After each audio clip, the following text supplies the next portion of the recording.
Hi Robert, lovely to meet you, and a fellow Aussie too. Hi. Yeah, good to see you. And I hear that you've got a startup, you've moved over here to the Valley. You Yeah. want to tell me a bit about the startup? Yeah, I'm CEO and co-founder of Collusion. We are basically a real-time collaboration platform. We got our start on Kickstarter with, at the time, the most successful Kickstarter campaign to come out of Australia, Woohoo! which is pretty good. And then we raised a seed round in Australia and used the proceeds to move out here and develop our technology from alpha to beta. And now we're into Series A. Fabulous. And you said the best Kickstarter campaign in Australia, but Most Kickstarter, successful, yeah. but it's not actually in Australia. So what did you have to do Yeah. in those days? Well, we actually incorporated in Delaware to start with, which helped get around that small issue. And then in the second half of our Kickstarter campaign, we moved to where we said we're going to move across to Palo Alto. So yeah, we basically were an Australian-based American crowdfunded campaign who upstakes and moved from Australia across to Silicon Valley.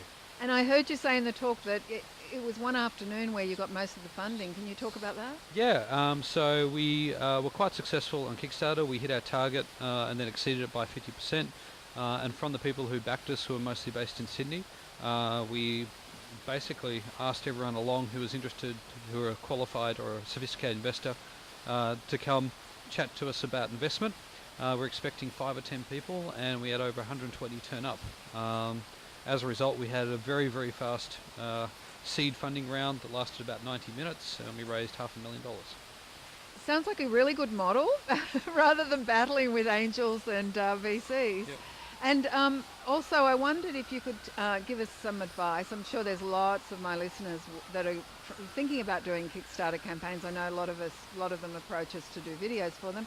Can you have some advice about how to run a successful crowdfunding campaign? Yeah, prepare. We probably did about 6 months of work preparing our Kickstarter campaign. It came down to basically being able to distill all that we've learnt about our product, our market, our pricing, our packaging, all into that video. So a very high quality video production I think made the difference for us, as well having the right media contacts to basically get the word out when we launched.